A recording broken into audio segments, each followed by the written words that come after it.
Welcome everybody to a new episode of Crime Alley Podcast, episode 3 today, coming off directly after raids. It's me, Joshurawrs here. Got my buddy MostlyCostly there with us. Yep. Yeah, sad costly actually. Oh, sad. Mostly Yeah, sad costly is what. I 5 million short of the 500,000 or 500 million goal. So, but Oof. whatever.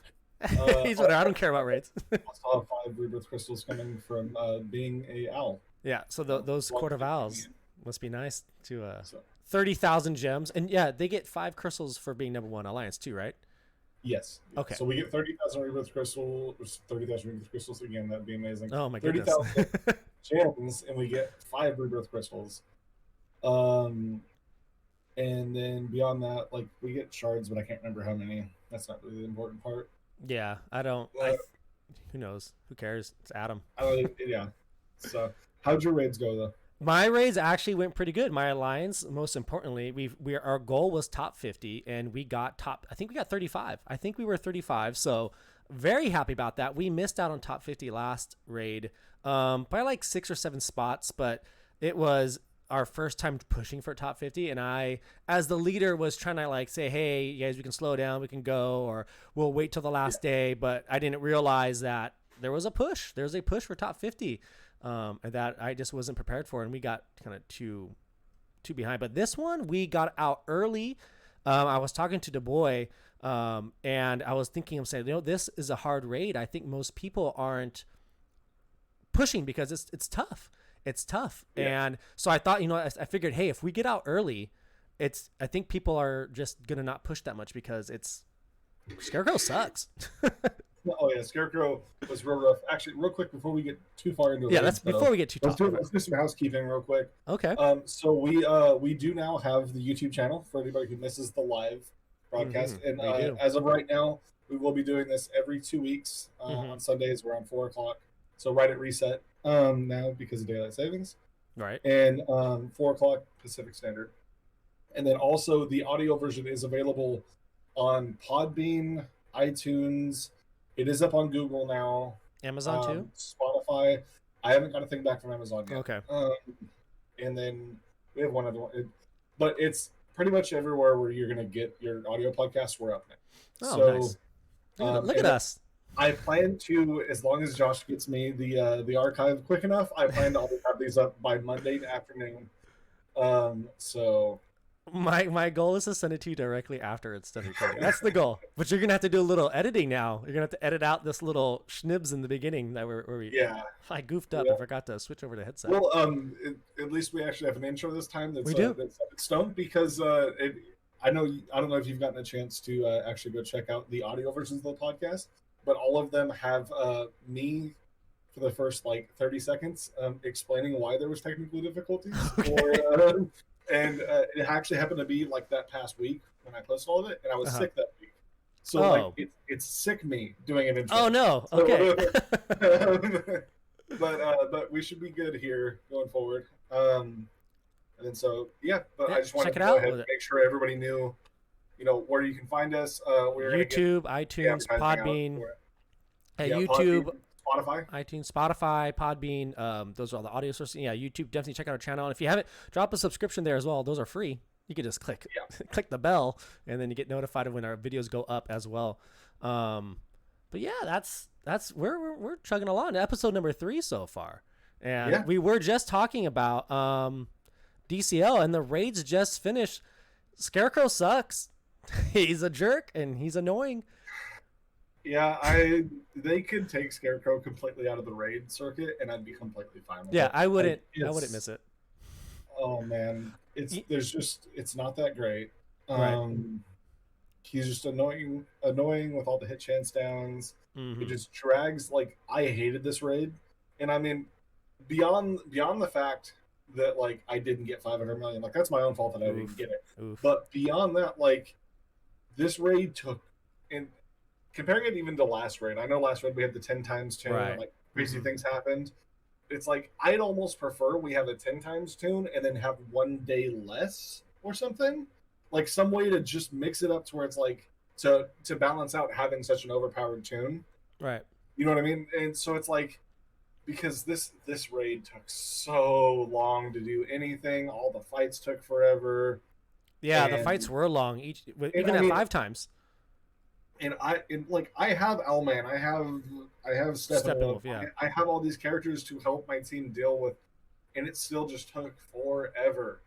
And it's like, yeah, I know like the bonus tunes aren't gonna like always be the best, but it's like for some of the time I wasn't even running bonus tunes in my teams that were the most effective at taking out the bosses. Yeah. So yeah, same for me too. I thought the bosses were hard. It's, you know what, I will say, one Scarecrow isn't the end of the world. Like, I don't mind there being a Scarecrow. It's 3 Scarecrows. That's when it's a problem, and you get hit with so many hit chance downs. And if you don't knock out those little baby Scarecrows off, then it can throw off the whole game. Because my raid damage varied wildly from, like, against the 150s. A good run would be like 56 million, but then a run where I don't kill the little Scarecrows, 27 million maybe, that's just such a huge swing. And it was really annoying to see that, where it was just, will Miss Martian get hit chance downs on her, and will she knock out those bosses for me? But I get what you're saying about not using bonus tunes. Did you use any at all? Yeah, so for the green I was using Martian Manhunter, so both the Martians, and then Katana and Owlman. So Owlman was on every single team. Okay. So you didn't use Steppenwolf, right? Because you had Owlman. No, I never even touched Steppenwolf. Yeah. Partly too because like my Steppenwolf's, I don't even know if he's L5 or even level 80, but my Owlman is level 80 L5.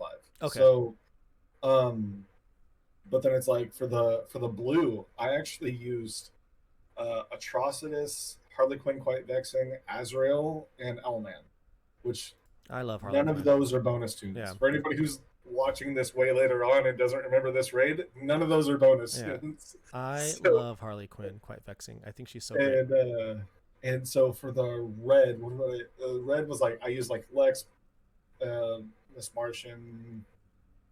I don't remember how I used for the red, because like it was the 51, so it's like I didn't even really think about it. It was just I threw bonus tunes at him.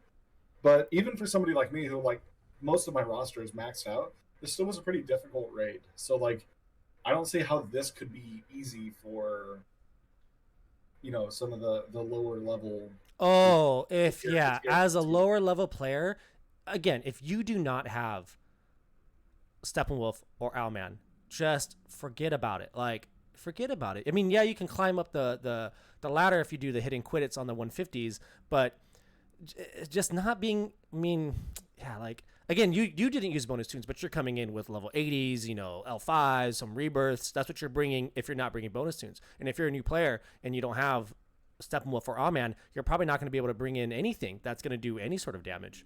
And that's what I can see, because one of my buddies is new. He plays the game and he's just like, this raid sucks. He hated it, and it sucks. Like, well, because like here's the thing with Scarecrow, and it's the big part of the problem with Scarecrow, right?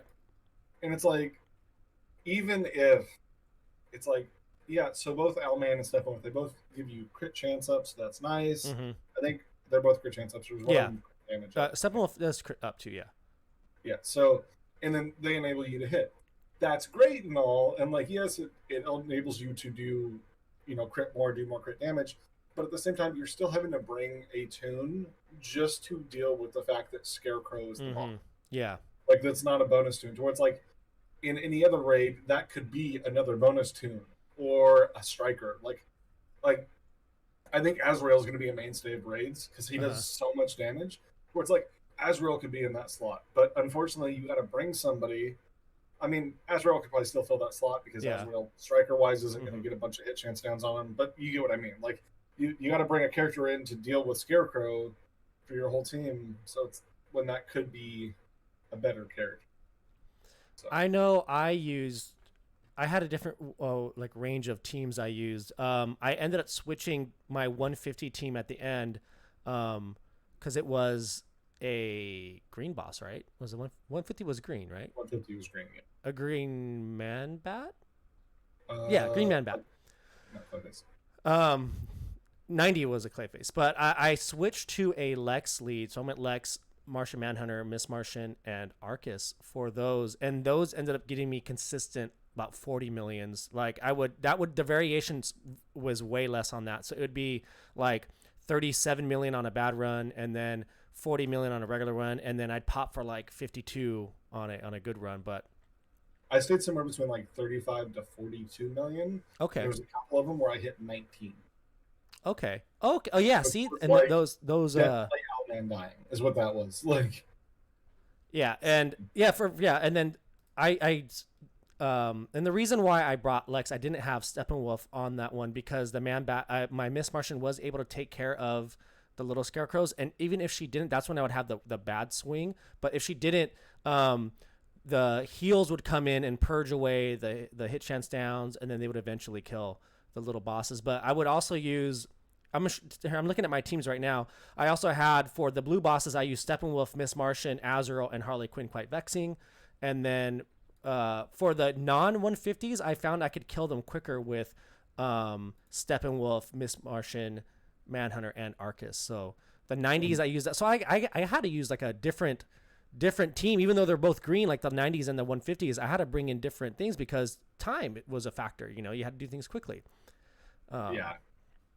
But I hated this raid. It was tough. I mean, like I'm gonna sit here and say that I also hated this raid, but at the same time, I'm gonna use a word you used last time that I liked. I'm gonna be a little braggadocious here, and I got top 10. I was able to get top 10 in solos.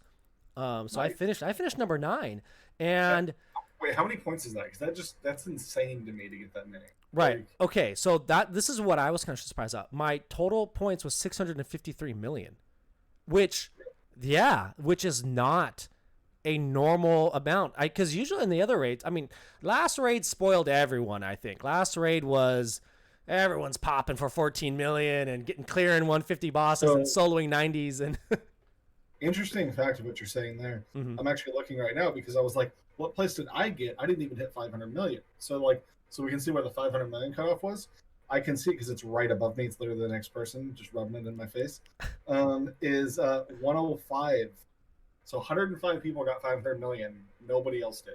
Right. See, and this is because this raid was annoying. It was frustrating to play, and that's the only reason I think I got top 10 is because people are like, I think the most of people when they got their 500 million, they said, "I'm done. Like I'm done with this," and that's what I was gonna do.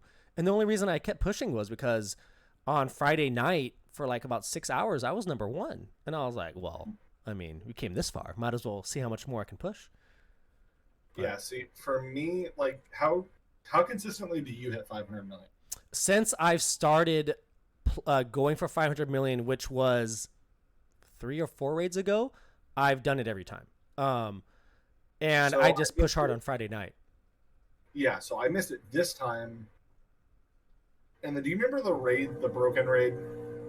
No. The one that like it just completely shut down like midway through the I probably wasn't caring as much about raids then, so I don't remember. I don't even remember this last Scarecrow one. I was been telling everyone, I was like, what the heck what am I to expect? So the broken raid, and I'm sure people in chat can confirm for me when it was, but I want to say it was like one of the first like 5 raids, and it broke so bad that like you know like you get like certain amount of fragments in the milestones. Mm-hmm. I didn't get all the way through those. Really? Yeah, like because I couldn't spawn bosses. Okay. And so and a lot of people couldn't spawn bosses. This is still a problem that happens every once in a while with people. It seems like every raid somebody still gets locked out of spawning bosses. Mm-hmm. But like when this happened, it like everybody couldn't spawn bosses. There was a select few that could. It was really bad. Yeah. So I didn't do that one, and then there's one other raid where I just simply did not have the time. I think it was the last Scarecrow raid actually. That's what I'm hearing was the last Scarecrow raid was the one that was broken or something. That's what I'm kind of hearing. But yeah. So because the last Scarecrow raid, I think that's also the other one I didn't hit 500 million. So maybe there's a little bit of consistency here, but also it's just for me, it all depends on like the end of the month is really busy for me work wise. Okay. So whenever like uh if if I'm super busy, I just don't have time to do Yeah. raids, and it sucks. Like, and for me, I'm gonna focus more on alliance than I am on solo, No, you're an unless owl. I get to go ahead from my alliance to be Yeah. like go focus on solo. But for me, I'm gonna is most of my time that I have available, I'm gonna be hitting. All right. And and there's so many people that do so like I do very minimal amount of the alliance boss hits out of everybody in my alliance. My alliance is insane. Yeah, I can. I Everyone would. knows I that. wish. Look I at my wish. I wish they would pull back the curtain so I can see all of the secret owl going on. yeah, I can't divulge any secrets. I'm Yeah, no, sorry. no secrets. We got to keep the secret sauce secret. So, but yeah, it was pretty rough. This raid for me. Yeah, And, this raid was rough. I think let's close the book on this raid. well, This. real quick before we go off of raids too quick, Mm-hmm. or real quick, what would you do to like? What is your idea of being able to fix raids? Like lower it, like how do you feel? Fix raids or fix this Scarecrow raid? Just fix. Even I mean, to fix the Scarecrow raid, just don't do it again. Yeah. But beyond that, like I would one. I would. I think maybe we should talk about it next month because that way we can compare a normal raid to the 10 times raid. Right. You know I think. what I mean? To me, the big thing was I thought was really annoying is them turning down the energy you get from clearing the MVP. Oh. That was like I get okay.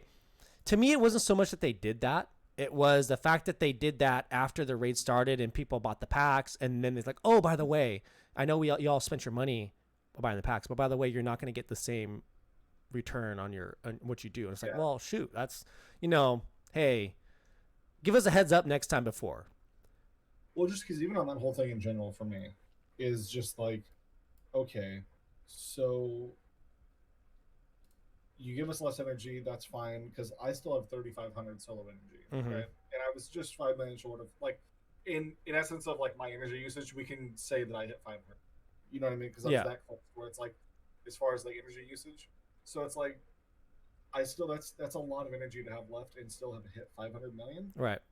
But at the same time, like we spend 4 days of our Mhm. month Yeah. grinding nonstop at this game to where it's like I get where they're coming from where it's like, oh, like nobody buys the energy packs because, or some people do, but Mhm. nobody buys like the ones straight up with gems, because most of the time you have more energy than you need. Yeah.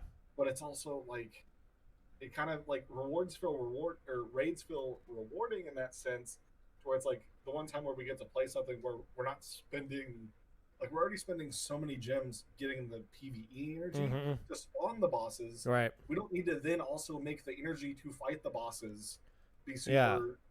expensive as well. Like, I just don't like this game. I feel like is in a pretty good spot as far as like spending wise. Where it's Mhm. like there's like a lot of these like guys that spend a lot. Like I spend a pretty good amount, but I mean there's people that spend like A lot. even like Burger, for instance, like in my alliance, like he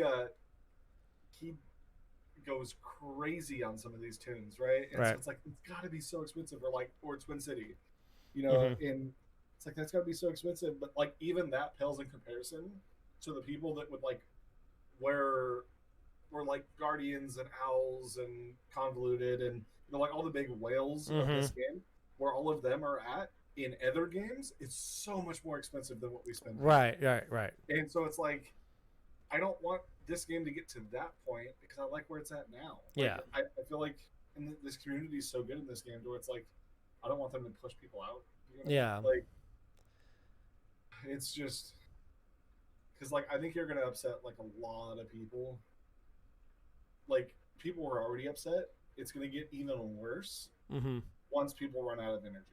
Yeah. That's because before you would fight the bosses. You'd end up leaving usually with more energy, or you're not any difference, but you already have a big stockpile of raid energy, so it wasn't a big deal. And this is a step for them to get you to lose diminish that energy and hopefully again buy some energy packs. But you're right, we're spending enough gems spawning these bosses. Like I think I spent about 12 or 11, I'm gonna say 10 to 12,000 gems this raid, because I try not to go over the rewards I'm gonna get back, because I'm gonna get 12,000 back for being top 50 in the alliance. So I spent about 10,000 gems. But again, like there's 10,000 there right now, and now you want us to lose the energy and then buy more packs? Because I'll tell you right now, I'm not gonna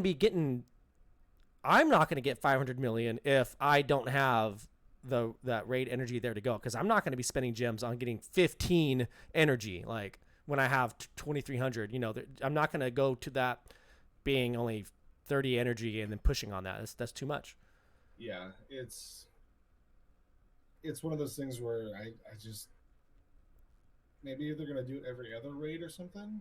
I mean, if they did it every other, then that could help. But are they just, I mean, okay, here's the thing. I don't mind. When they did this, they looked at, I'd love to see the numbers on the back end. I think they looked at, okay, how much energy is being bought to fight the bosses, but they're not looking at like how much energy is being bought to spawn the bosses. Right.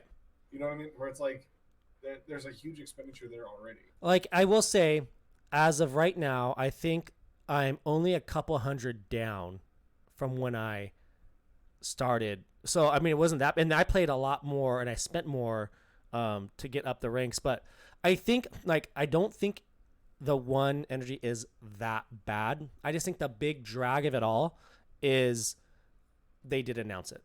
I think that's the whole thing.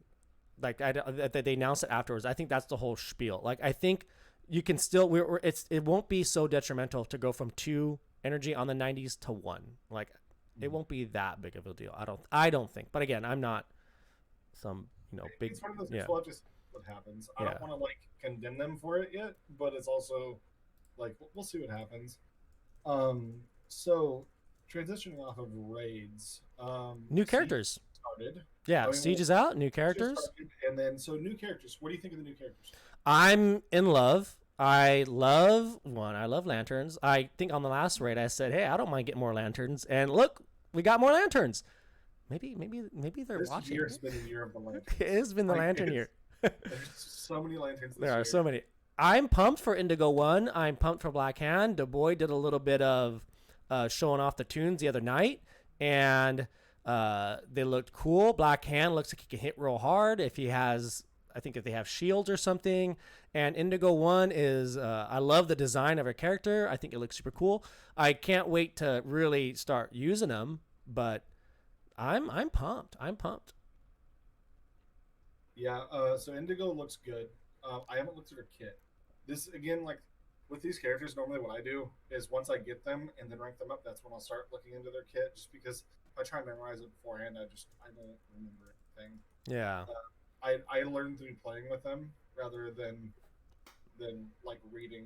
Yeah, that's I mean, I'm the same way. Like once I play with them and use them often, and it's not like I have to use them a lot. Like I've been using Red Hood more because I've been using for PvP stuff and he does matches quickly. Now I'm really starting to understand Red Hood, but it takes a lot of matches. So same thing for these new tunes. I'm gonna have to do a lot of, Indigo. Who's the tune we're getting first? Is it Indigo or Indigo? Indigo. So okay, yeah, we get Indigo first. Black Hand's the Siege. Okay, so I'll do a lot with Indigo. I'm probably gonna use her. I don't know if I'll be able to use her as much as I used Miss Martian in this last siege, because Miss Martian was useful with this siege with Lex and lead. Now we have to see again which lead comps are going to be used for this. It's probably going to be Lex, because Lex is so prevalent and so useful. He's such a great leader. So it's going to be finding out how she can do with what leader and how that's going to work in siege, because I mean, that's how you're going to really test her out, is using her often, but in the right comps. So she's a leader, right? I think. Indigo, well, I'm assuming she's a leader. Let me check real quick. But, yeah. She looks good. From what I hear, she's okay. Black Hand looks really good on paper. Mm-hmm. I don't think it's really played with him he popped a little on Du Bois' stream where he was hitting hard. Okay, so no leaders. All right, so I guess she isn't a leader. She's not a leader. Okay. Yeah. And I'm seeing in chat that they're also giving away the new tunes as a reward in the anniversary event. Anniversary event, new content. Wait, we got is it. that confirmed? Is that? I think so. I mean, confirmed. I don't know. I just, I spread rumors. I spread rumors. So because I mean, I spread all the rumors. Yeah. So yeah, I mean, we don't have much to talk about the new characters of Siege until we get to play with them. Yeah. Sure, next episode we'll be talking about Indigo. Oh yeah, we'll talk a lot more. She looks cool. Black Hand looks cool. Star Sapphire. Star Sapphire. The new. Yeah. The new and improved Star Sapphire going around messing fools up. She's so good now. I'm really enjoying her. John Stewart still sucks. Don't even worry about him. Yeah, I tried to use him so many times, and it just like he buffed Lex. He has some moves that buff Lex, but again, he added nothing.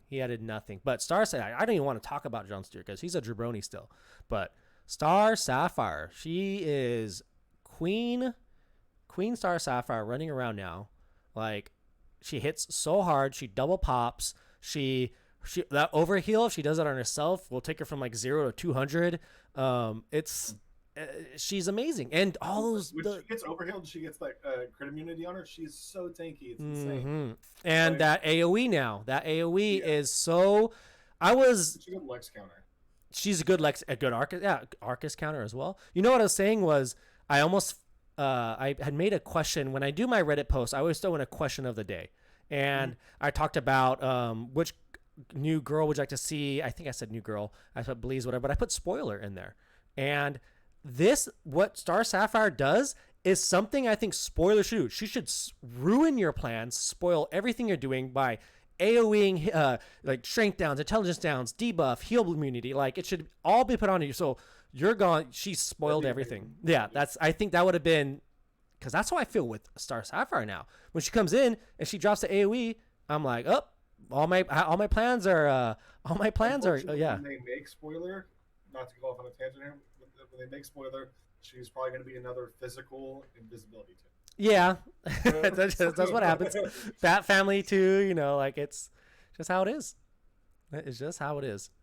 But yeah, I think Star Sapphire is the huge improvement. She's so great. If you don't have her geared up, gear her up. I think she's a great blue now. Like, and it's nice. It's always nice to see that character that, like, Star Sapphire. She's cool. Like, she's a cool character. And then now to have her allowed to go out there and do work. Like, it's fun to use them that way. So I'm pumped about that. Yeah, I'm really enjoying her. I'm using her as well. We have the new event. It's on the schedule. You said earlier in chat that people were saying that the new characters are a reward for it.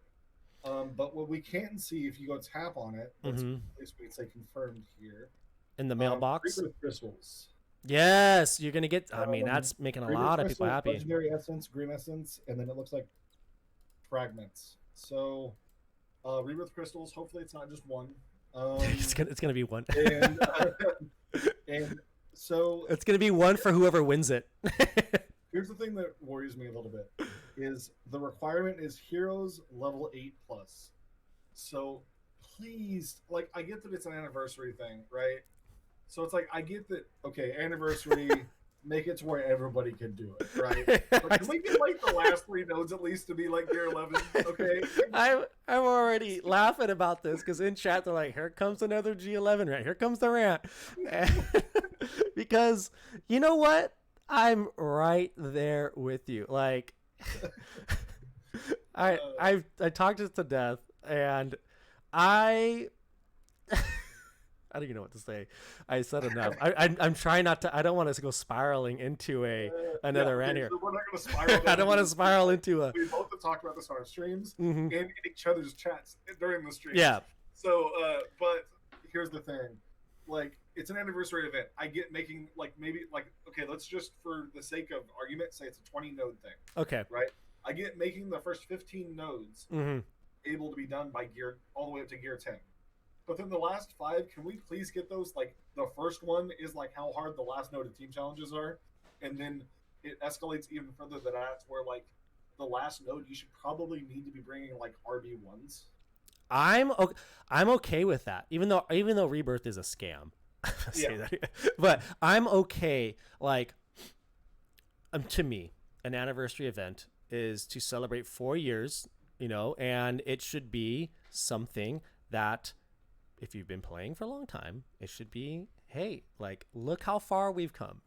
I'm all for letting it set up so that people can participate and do well and get some good rewards. But I do not think someone who's G7, 8, 9, dare I say 10, get the same rewards as someone like you who has Rebirth up wazoo, all the characters maxed out. Like, should you guys be getting the same rewards as someone who can also complete the event at a lower gear?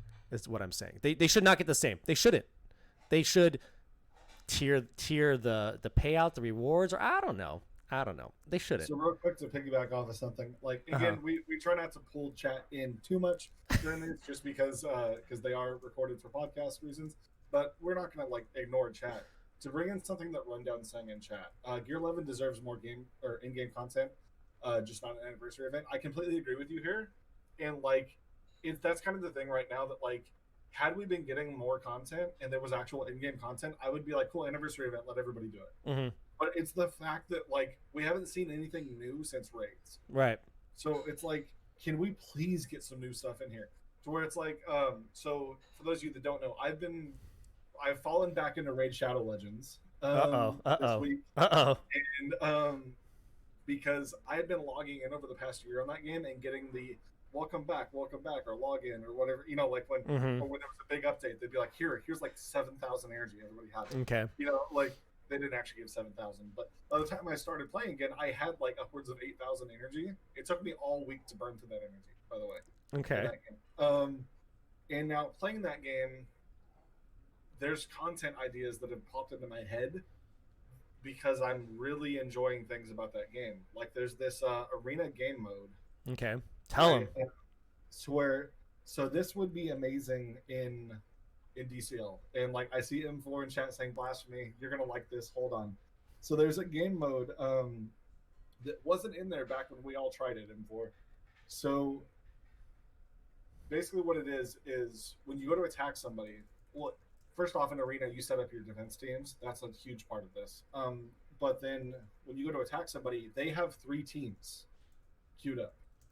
And no copy characters. I mean, in Raid, you can have copies of characters, but they can't take the same, like, they couldn't take Batman and then make Batman again on the second team. If Batman's on the first team, he can't be on the next 2. Mm-hmm. So yeah, basically what they did is like, so there's 3 teams on the other side, and then you have to bring up 3 teams to fight their 3 teams.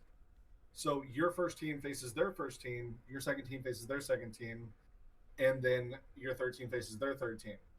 And so you got to set it up to where basically in order to win the whole match, you have to win 2 of the 3 matches. Okay, so like a different way to do a PvP. It's a best of 3 red alerts. Ooh, yeah. See, that's like, yeah. There's even you were telling me a little before. There's a lot of things, a lot of ideas that you're getting from playing this same style game, just a different version that you would like to see brought into DCL. And again, it's like I don't know. I mean, DCL doesn't spend any money on ads or anything. I mean, we've all seen ads by Raid Shadow Legends before. Everyone knows that game. But I mean, it makes me nervous that if they're not even spending money on ads, are they going to be giving us new content? Like, you could easily play another game like, I want this in DCL, So I got into this with Star Trek this week on his stream. We were talking about this. Here's one of the things. I think if this game started advertising, it would blow up. Oh, 100%. Because it is one of the best free-to-play games. Now, here's what I'm scared of, though, is if it got a ton of attention, that they would turn into all the other games where it's like super expensive to even be competitive and stuff like that. But I think one of the things that hurt this game off the bat the hardest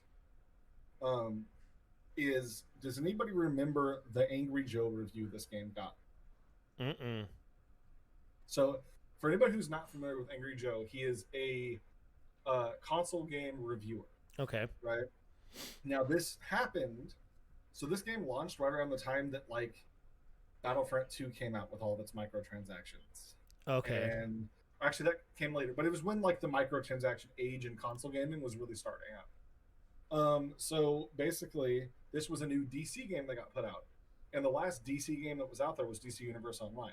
So like, Okay. cool, a mobile game for DC. So he went to go play it, and he compared it to other games, other mobile games. Where like when he first looked at this, it was first of all it's a mistake. Like it's interesting to go watch the review. If you guys watch it, especially if you like this game, you're gonna hate watching it.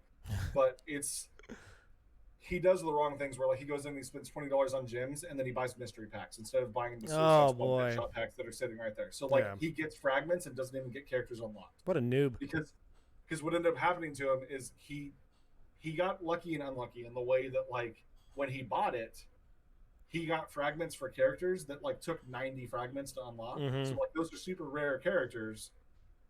So he got lucky on his pool, but then when you're trying to buy a character, Yeah. it's unlucky. And then like he loaded up Contest of Champions and it's like, here, buy this character for $1.99.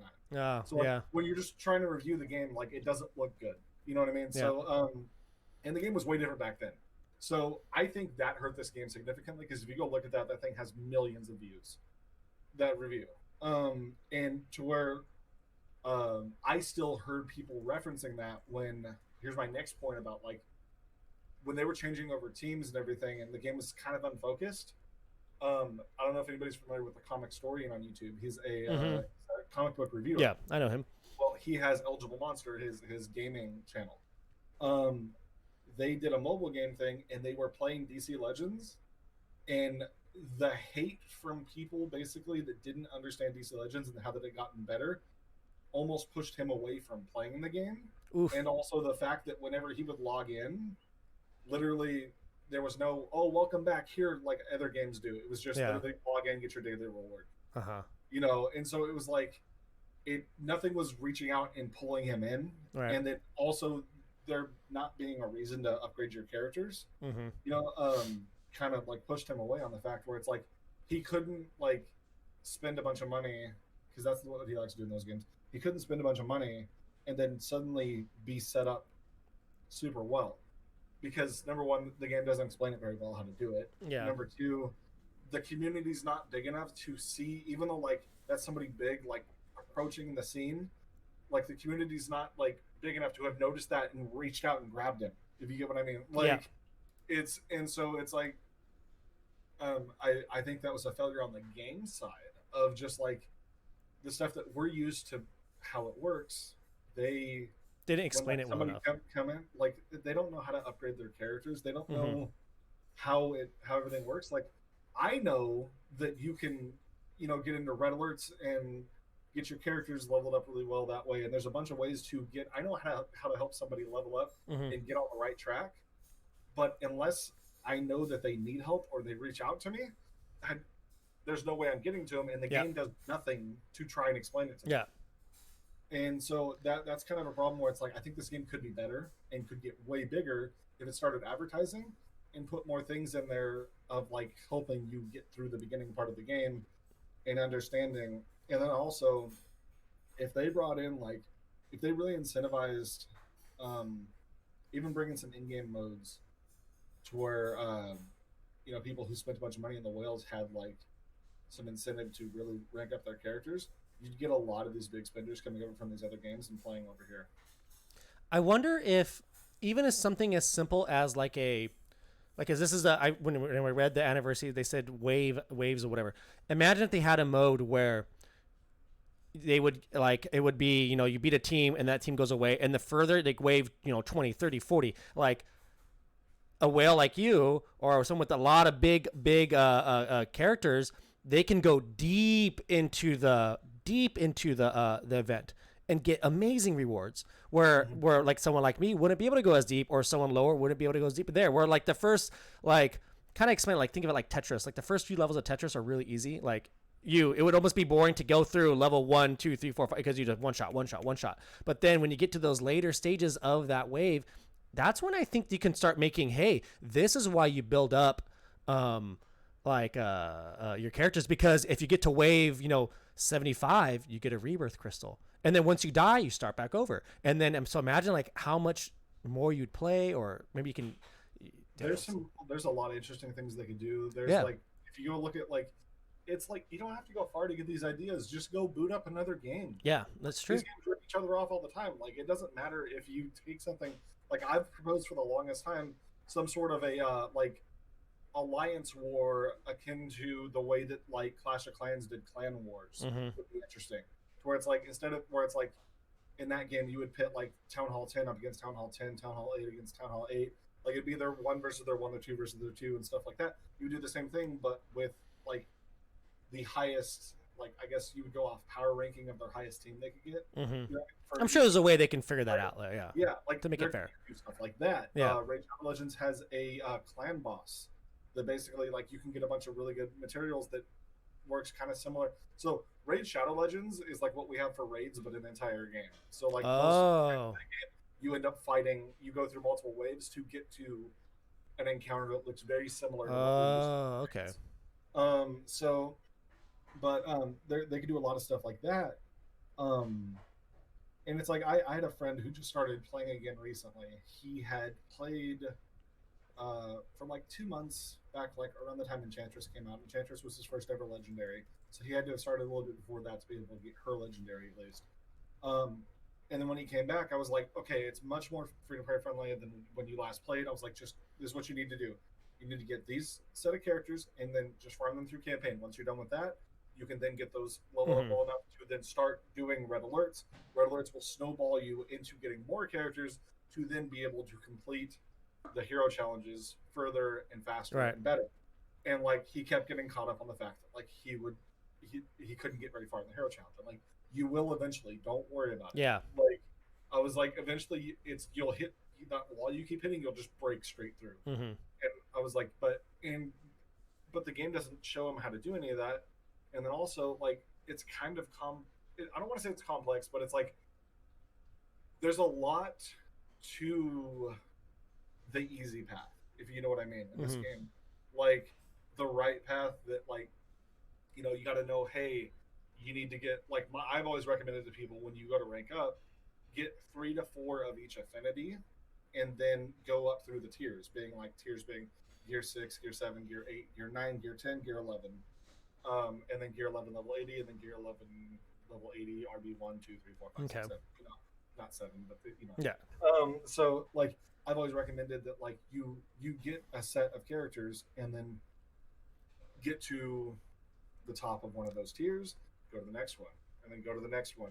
But only go to the next one when you have your roster decently filled up within that last. There's definitely a very efficient way to do things that isn't easily accessible for new players within the game. Like, I mean, we're getting now to the point in this game, especially with the community, like with all the different, like, I mean, here's another podcast, but the WRL, all the streamers are doing things now. It's easy to watch people play the game and see how to play the game and talk about things, ask questions. Like, I feel like the community that has been being built up inside is really helping, especially for new players that, again, because it isn't that clearly laid out in the game where I get like what you're saying, like as a new player you get discouraged about focusing on one thing. We should be focusing on another, because there's definitely, and it's not even like the most efficient way, it's like the way you should do it, because if you do it the other way, you're going to have a hard time doing the rest of the game. You're going to be behind, you're going to be, you know, feel upset, you're going to be wasting resources, where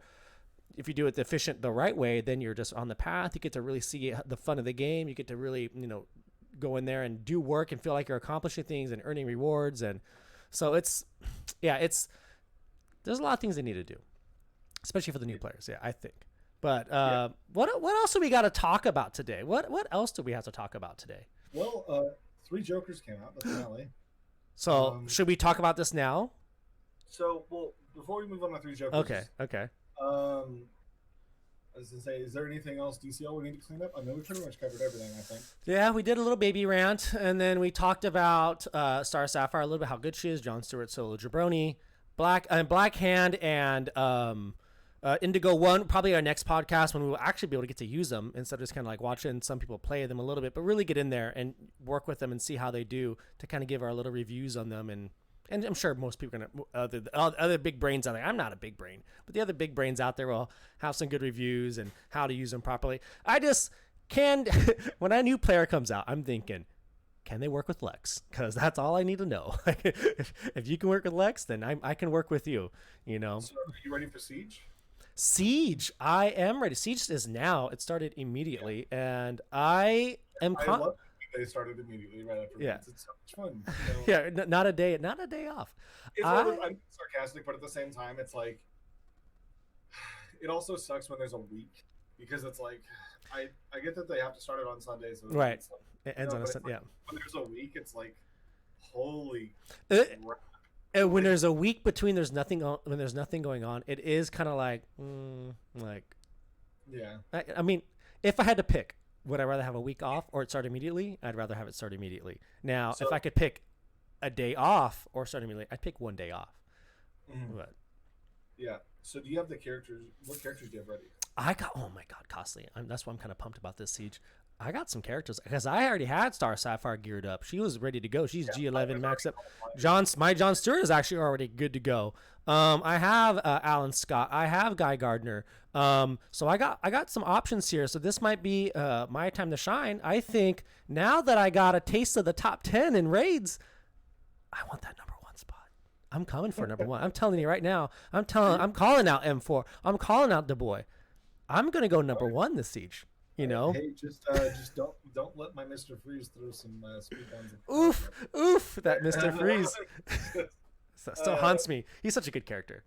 Yeah, I'm gonna say I was gonna take him to Rebirth 3 when I hit 500 million.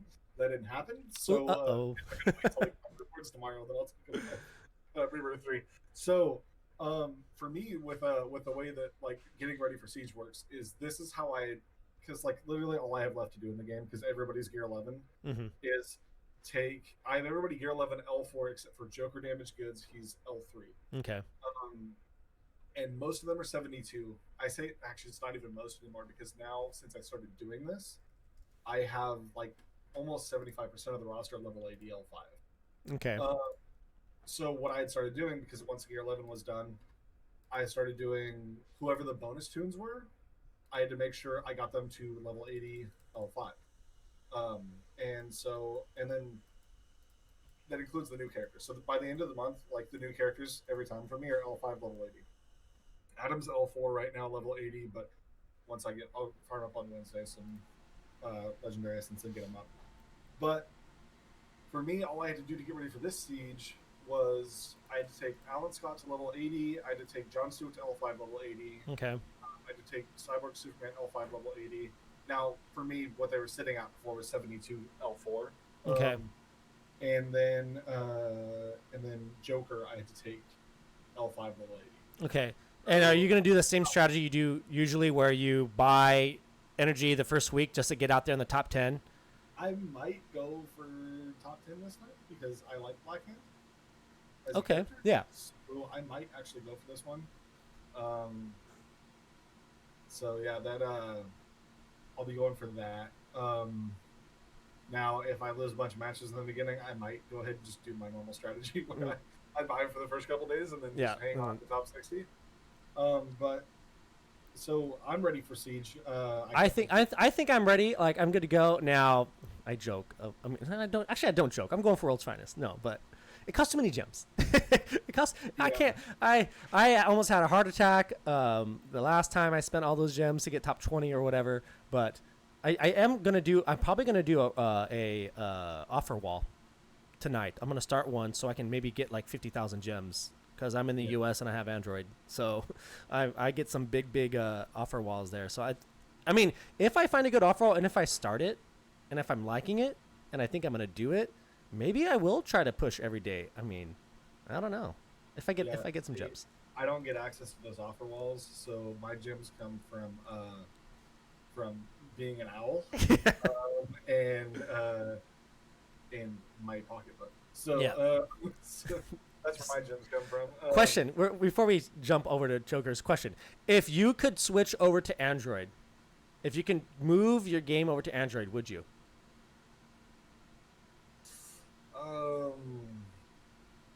Probably. Right?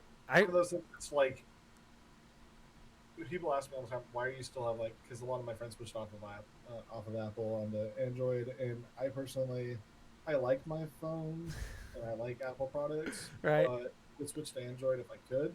Mm-hmm. Part of my problem why I don't is I have so much money wrapped up in Apple towards I might not even switch to Android if I could get my game switched over because I still Really? like Oof. I didn't use Comixology for my digital comics Mm. until about probably 6 months before I started picking up physicals, and I read for 3 years before that. Yeah. So I have 2.5 years on iBooks. So yeah, you got some things holding you back from making that change. Yeah. Well, that's something I think about. Is man, I would hate to not be an Android player. It just sucks. It sucks if you're not Android and in the US. Your offer wall sucks. It sucks. And that I don't know. Maybe they should do something for those people that don't have those things. Because why? I don't know. Why? Well, give them something else. Give them do. I don't know. I can't. I don't know. I don't even know what to think. It's probably a licensing issue. Yeah, it has to. It has to be something international regulations, blah blah blah blah, and whatnot. But all right, so that's going to wrap up DCL for us. We're going to go ahead and jump into Three Jokers at this point.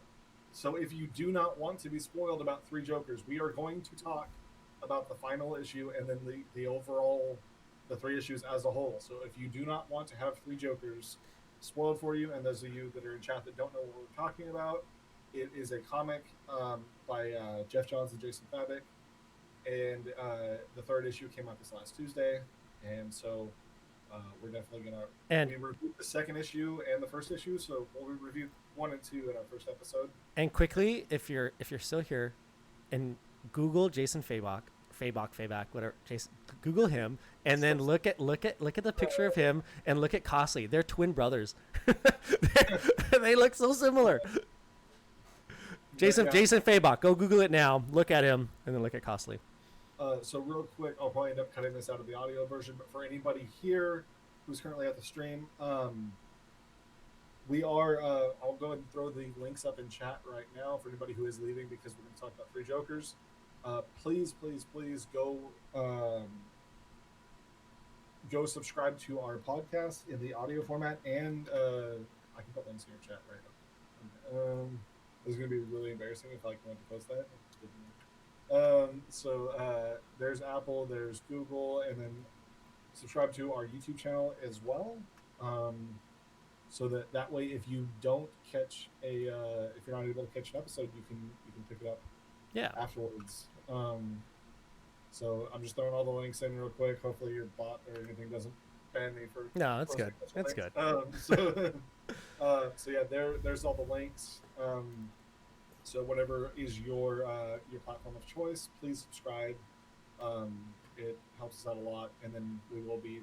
All those links will also be in the Reddit post tomorrow when we put up the episode. So, but yeah, so back. Three Jokers. Three Jokers. Spoilers coming. The final book came out. What do you think, Costly? I loved it. I loved it. I know a lot of people are hating on this book. What? Yes, there are a lot of people hating on this book because they don't like that now the Joker has an origin. I mean, he has. What this series did was it took the multiple choice Joker origin thing. Mm-hmm. It was none of that. Those Jokers, they're dead. All right, it's just the one from Killing Joke. I felt like that was universally known as his origin. I don't know. It was, but I know there's quite a few people who are like, oh, and then some people were like, oh, I don't like the whole Jason Barbara thing, which I wasn't a huge fan of either. Yeah. But it's not going anywhere. Now the letter thing at the end is so cliche. Yeah. Where he leaves the letter. We're gonna jump all over the issue here, guys. But actually, let's summarize the issue real quick. All right. Well, let's start. I have the issue pulled up right here, right now. It starts off with the three of them kind of dealing with what the events that transpired with the last one, with the last book, where Jason Todd killed one of the Jokers and shot him in the head. And I don't know if you guys know about Batman or not, but he's not a fan of killing. and he was pissed. And the big problem with this was it wasn't like it was done like off-site somewhere in the shadows. Or this was like the police are here. They're like, we got the Joker inside. Go get him. Go get him, boys and girls. Like, and then they're out there waiting, and then they all go in, and then pop, Joker's dead, and they gotta. It's like Barbara's pissed. Batman's pissed because it's like we have to. You just murdered him, and we have to take you in. But if we take you in a trial, I have to. Barbara's like, I have to reveal my identity to testify, and then Batman's gonna have to reveal his identity to testify. So it's a situation where they put Jason put them in a terrible situation. Yeah, I do like Barbara saying like, next time, it doesn't matter though. I will unmask.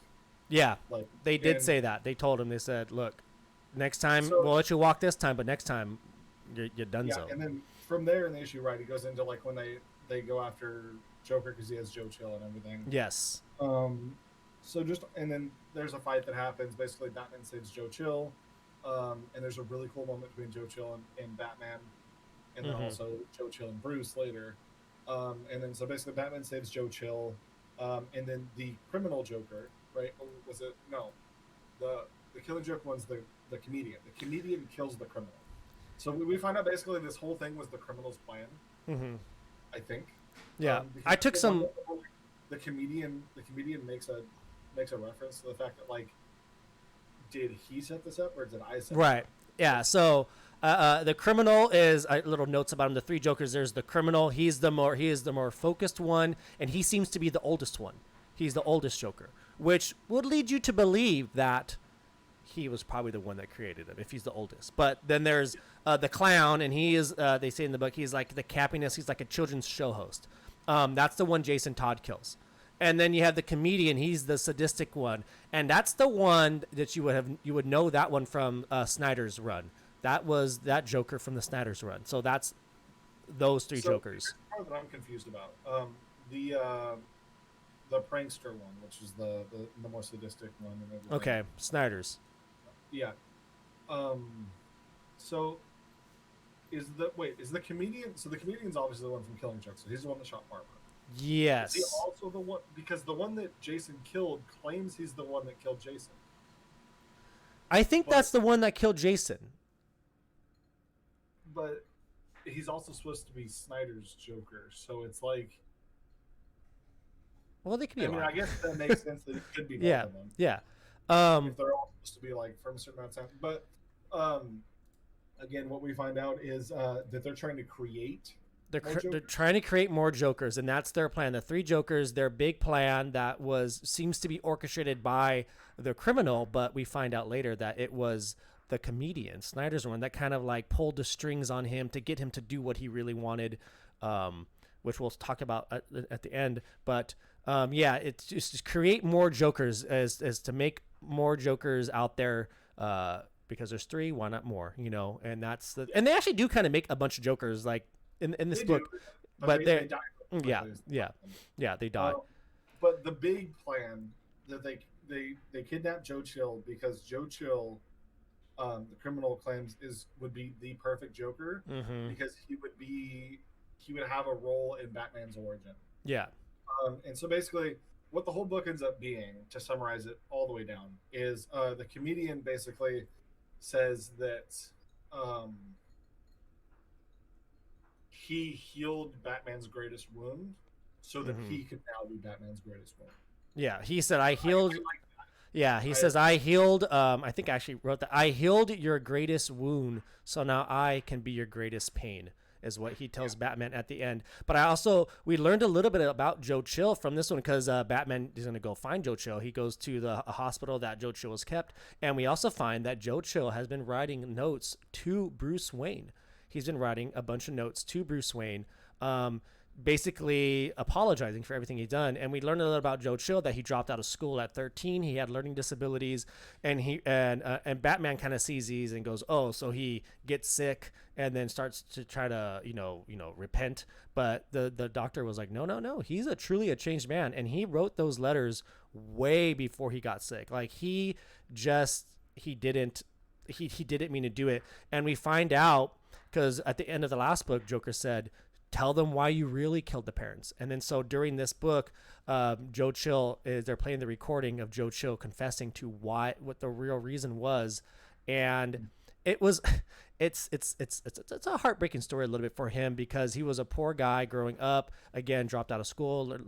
He had some learning disabilities which made things more difficult for him. He was poor, and when he turned down that alleyway, he saw the Waynes. He knew exactly who they were, and in that moment he thought, look at them. The reason why there's people like me is because there's people like them that have all the money, that have all the power. And in that moment, he just wanted to steal something from them, which was the pearls. He wanted to take something from them for himself. And he kind of says, it got out of control. Next thing you know, the gun's being shot, but he didn't realize Bruce was there. He didn't realize the kid was with them. And that was something that really, really, I think what shook him the most is why he felt so bad for it, because he didn't want to kill him, and two, he did kill him, and he did it in front of Bruce, and that was something that he really felt really, really bad about. And also, we also learned, and this is kind of interesting, Joe Chill's never met Batman before. He got locked up. He's been in prison. Like they finally meet face to face, and Joe Chill goes, "I know who you are," and you're reading that, and you think, he knows Bruce, but no, he's like, I know who you are. You're the Batman. I heard stories about you. And it's like, oh, that's right. Joe Chill and Batman have never met because he's been in jail for so long. Yeah, it's there was the moment where like Batman saves Joe Chill. Saves him a couple times. Many times.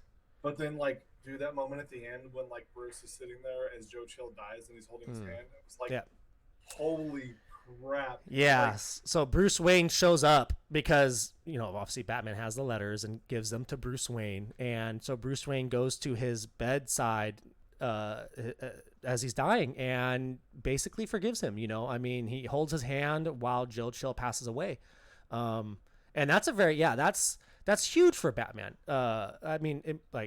That's like, again, and this is what Joker wanted.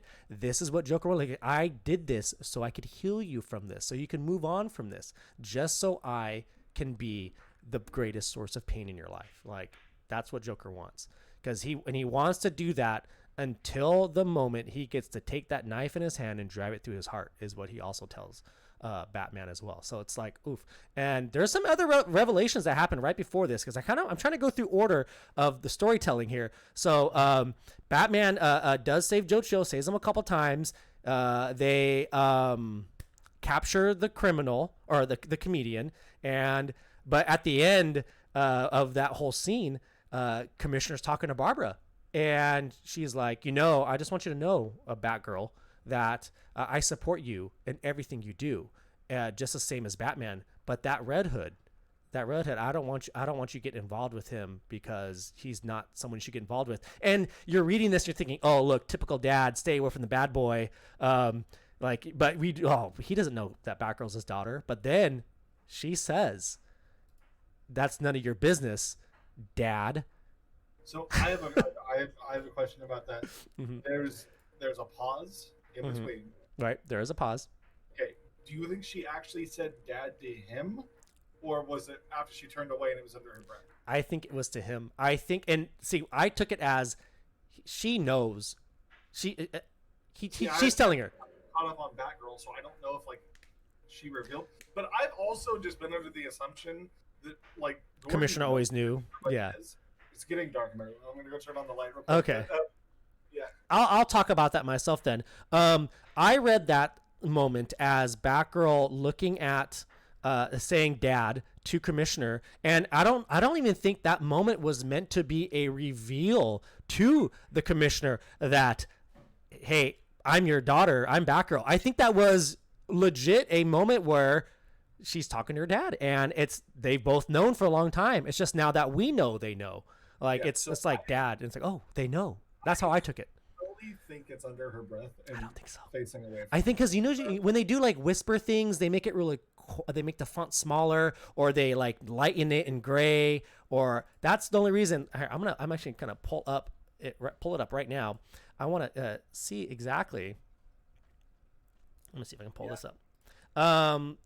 let's see if I can find the scene because it happens. I'm gonna look at it exactly and see how small, because I took it as 100%. She's like, I'll do what I want, Dad.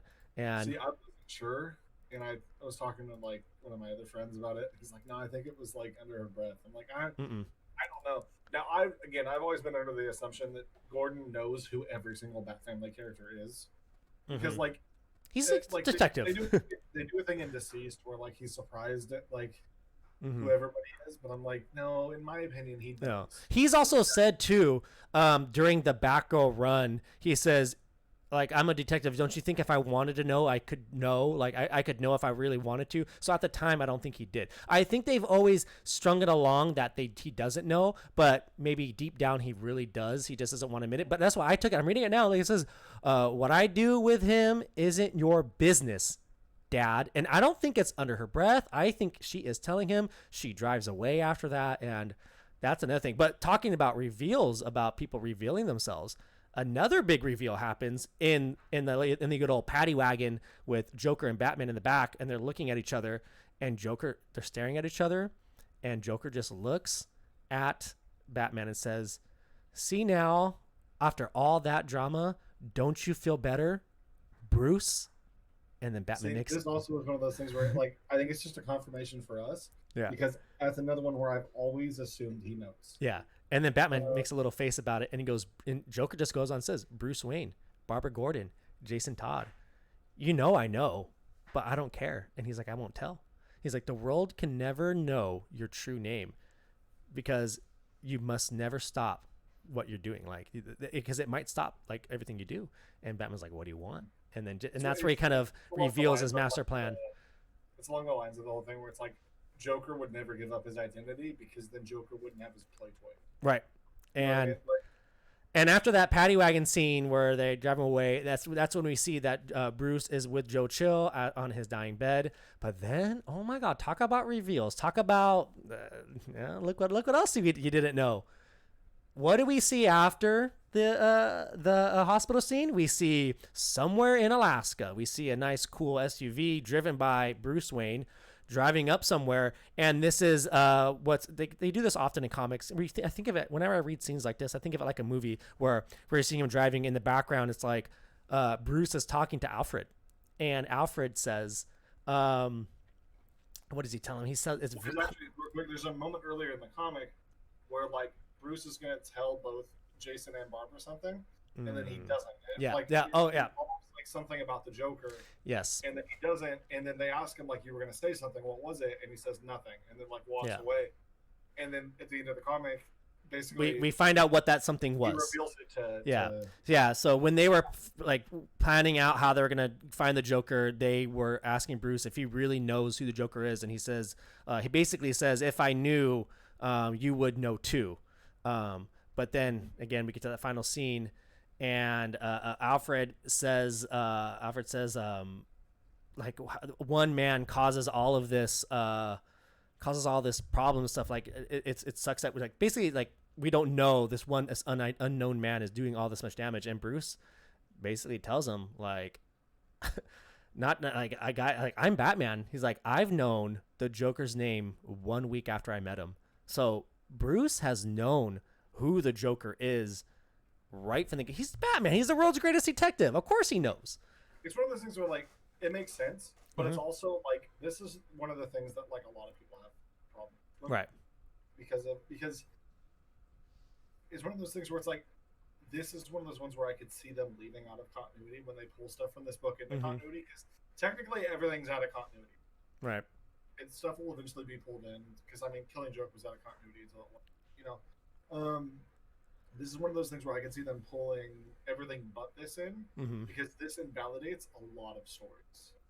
Where like, and I get basically the reasoning Bruce says for why he's never revealed is because then Joker would know his family still alive, which is kind of a flimsy argument. But that was another big giant reveal. How does he know? Not only does he know, but if you haven't read The Killing Joke, Joker loses his wife and his pregnant wife with their unborn child. She dies, and we find out in this book, and that's kind of what drove him that one bad day.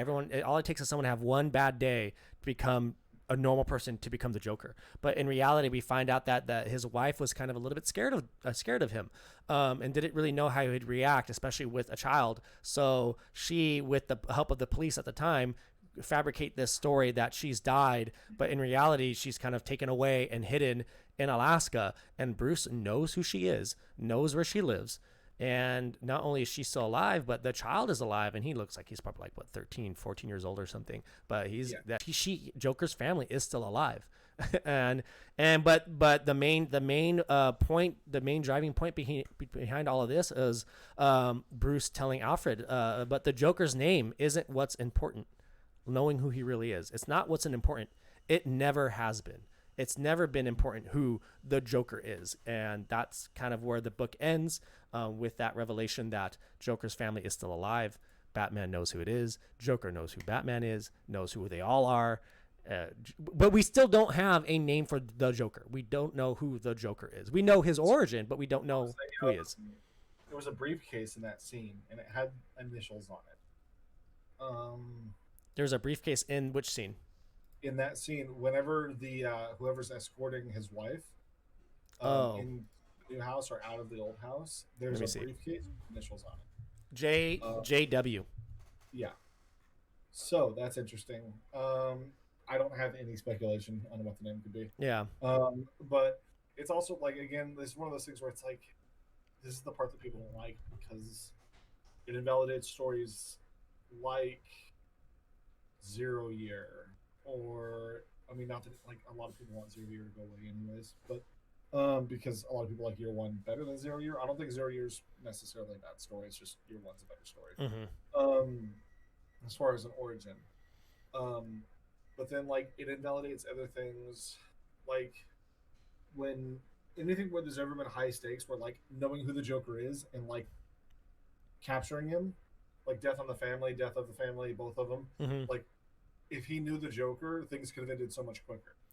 Now, it's stories like that. But like, I mean, knowing his name would, like, knowing who he really is, I don't think that would have stopped anything really, especially with the Joker. Because I mean, they know who the Penguin is. Back and forth on it because it's like, again, like knowing who the Joker, like the Joker isn't his old self anymore anyway. So it's not like knowing. Yeah, I guess that's a good point. Like knowing the Joker's name doesn't change anything. Yeah, because again, he's not that person anymore. And the other person that would be affected, which is the thing at the end of the book, the other person that would be affected by that name coming out is his wife. Yeah, that is the only and that's what Bruce says. That's why they can never let the name get out, because the press will go after her, Joker will go after her. And again, just that final line, like it's but the Joker's name isn't what's important. It never has been, because again, all these villains run around. We know who Pamela Isley is, and like Joker didn't know. Joker didn't know what his own name was. Like I wouldn't be surprised because like of the whole acid bath. Yeah, I could see him not even knowing his name, or again, he could know who his old life is and just not care. He is the Joker. His obsession is Batman. His obsession is being Bruce Wayne's greatest pain. Like, and he wants to die with Bruce Wayne. I think where my line of thinking for that is coming from is more of a hopeful thing, where I don't want Joker to know his own name, because now what this does, and this story is going to come eventually, is Joker's going to look up his own name and then find out his wife's still alive. I don't know. I do not think. I mean, again, if she's alive, there's a risk for her being caught. But I don't see. I think who knows? I mean, the police. But how corrupt are the police? But again, I don't know. I don't think. Joker has his resources. I'm just looking at the last page now. I don't know. I just think. I'm afraid of stories like that coming. Because she's not using her name anymore. Yeah, she's not using her old name anymore. You know that. Like, it's basically witness protection, and she's tucked away. She's hidden. She's somewhere in Alaska. Of course, I say Alaska, very remote. I think she's probably funded by Bruce Wayne. Bruce Wayne is probably giving them money to keep her safe. Like, I don't think, like, again, I don't even think if Joker knows who he is, he's going to. I don't think his name is going to give access to his old family, but that was overall with the book. There's some really cool moments in there. Basically, like the reveals are really cool.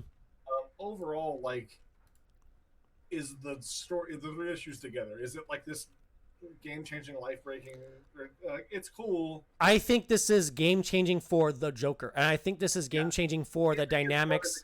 Because last time I heard this is out of continuity, so where it's like, so it's just a cool story as of right now. I'm taking it as in continuity. It's going to come in continuity because, like, again, Killing Joke was out of continuity until it was. But overall, like, there's some really cool things in the book. There's a cool moment between Batman and Joe Chill, where basically he forgives Joe Chill. Mm-hmm. That's huge. It's drawn amazing. Yes. It's one of those things, like, if you guys haven't read it, I highly suggest reading it. It's 3 books. It's 3 books. It's not a huge investment. They're not that expensive too. They're a little more expensive because they're oversized. Yeah. But, like, it's not crazy expensive. But on the subject of comics, there's one thing I wanted to get to real quick. Wait, can I talk about one before we jump? Yeah. There's talking about cool scenes that happened in this book. One scene that stood out to me that I really, really liked seeing was when the comedian shows up to Barbara again, and he has that camera out, and he's holding the camera, and this isn't, caught off guard Barbara in her apartment. This is Barbara in Batgirl suit, and you always wonder, like, man, if she wasn't caught off guard when she got shot. But what does she do? When the Joker shoots Jason Todd, and then what does Barbara do? She jumps in, grabs that camera, and slams it right into his face. And I just thought that was such a cool scene to see her, like, what would she have done? Like, this ain't Barbara Gordon in her apartment relaxing. This is Batgirl, right? You're looking at Batgirl, and she just takes that camera, smashes it right into his face. And I enjoyed seeing that scene, a little, nod to, like, just her getting that revenge too, her getting that that little payback there. So, on the subject of comics, real quick, did you ever? How much Rebirth did you read? I got about 30 issues into almost all the stories. To all the stories I was reading, I was about issue 30 into all of them. Mm-hmm. Actually, real quick, I do want to touch on the subject book. I gotta go to the bathroom super bad. Okay. So, I'm gonna go do that real quick, and then I'll be back. But let me touch on the subject real quick. I'll just cut the I can talk a little bit. While Costly is indisposed. We're not going to go too much longer. If you're hanging out, listen to us right now. We're just going to kind of wrap up here in a little bit. But yeah, some standout moments for the book for me was, again, we finding out all these reveals that Barbara has told the commissioner that she's his daughter. I mean, but again, to me, the way she says it, to me, it makes it seem like they have already confessed that to each other, that is already out there. Joker knows who Bruce Wayne is, knows who the whole Bat family is, and we have Batman. Bruce knows a secret that he's also another time where he's keeping secrets from his own team, hiding information from his own team, which is something that Death of the Family was touched on a lot. Is, again, Bruce is keeping secrets from his family about who the Joker is, who her family, his family's still alive. So again, we're faced with another moment where Bruce is hiding / lying to his family as well. So those are all some points that I've gotten from this book. But what are you talking about? I was saying we're going to wrap up here soon, but what are you talking about comic-wise? So did you read Tom King's Batman run at all? I read all the way up to issue 60 on that. So after the wedding, and I'm about, again, 10 or 14 issues after that. With Dick Grayson getting shot, right? Yes. So yeah, in Tom King's run, Dick Grayson gets shot by KG Beast. And that leads to Rick Grayson I'm got to my throat. That leads to Rick Grayson. Rick Grayson coming out, and because he doesn't remember who he was. So are you familiar with what happened to Alfred?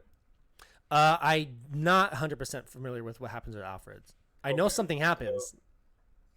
So in case you don't know, and it's like one of those things, it's like, I don't want to spoil things, but it's also like this issue is like a year and a half. Yeah, I think I know. I've heard what happens, but go ahead. So yeah, Alfred dies. Yes. In Tom King's run. Mm-hmm. So interesting thing came out this week. I don't know if you're familiar. Well, earlier I mentioned Comic Storian, and you said you knew who it was.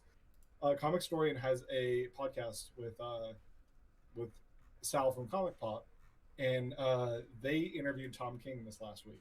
Ooh. And I just wanted to touch on these real quick because I thought they were really interesting.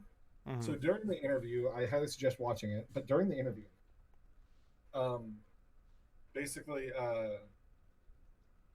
they're going through Tom King's run, and Tom King explains that like his whole run was supposed to be like a roller coaster of emotions for Batman. Right. He was supposed to come up to a high at issue 50 and then get dropped down as low as he possibly could and then come back up.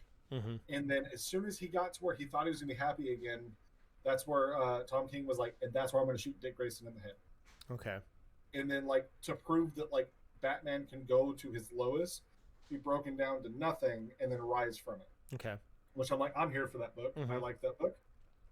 So interesting thing enough, on the two subjects, they asked him, okay, so was it you or DC's idea to kill Alfred?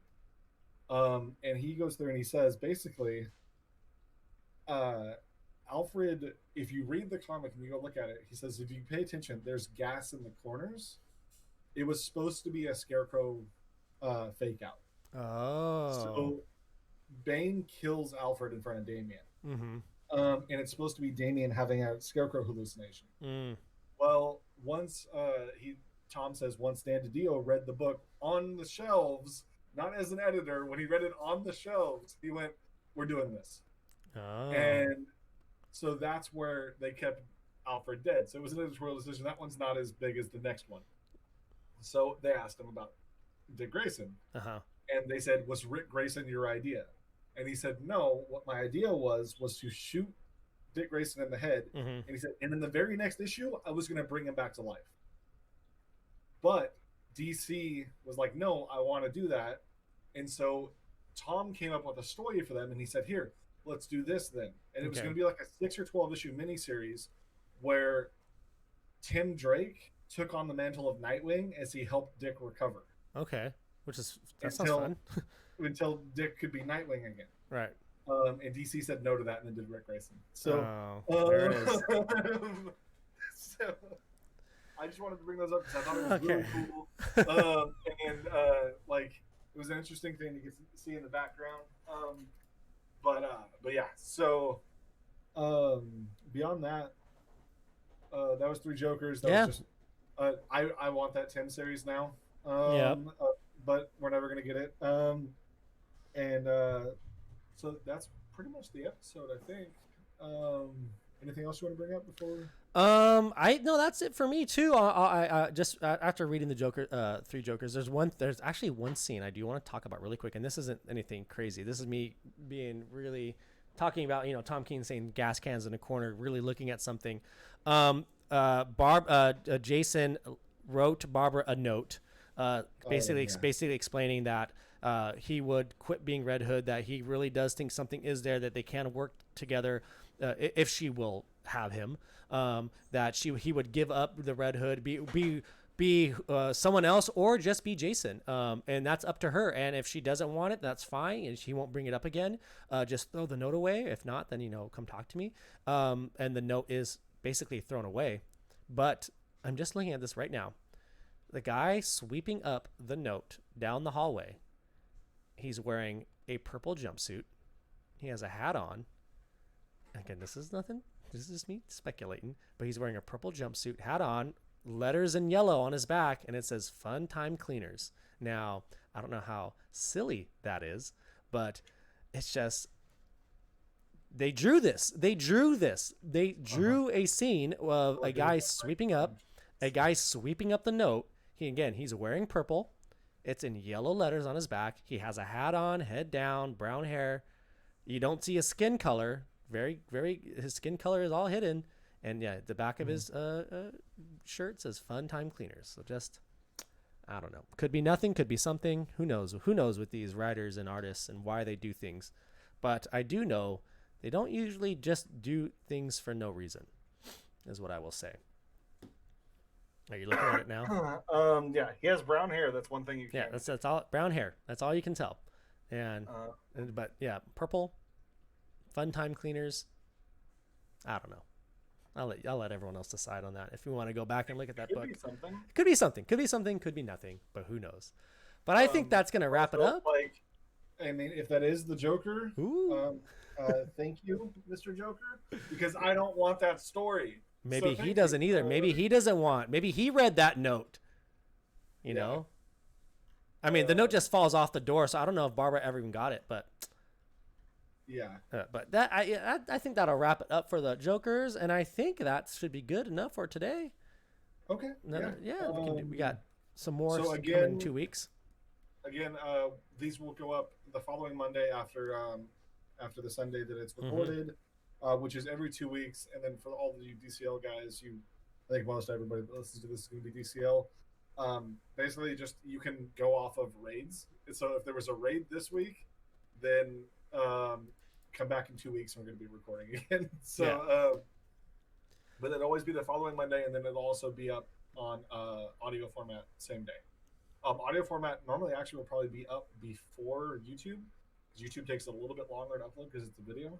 So, but I will get to editing that either tonight or first thing in the morning, and then get those up tomorrow. So we're going to be on iTunes, Spotify, Podbean, and YouTube, as well as and Google. I got to check on Amazon. I'm sure we got approved by now. I just haven't checked.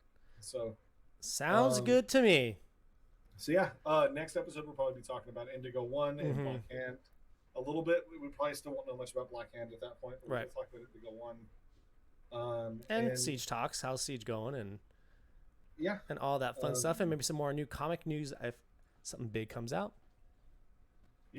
All right, guys. Well, thank you so much for hanging out with us and watching live, and also thank you for listening to this podcast on whatever format you did. Appreciate that. And again, follow us on YouTube so we can start building that up, and then just keep listening, keep tuning in. We really, really do appreciate it.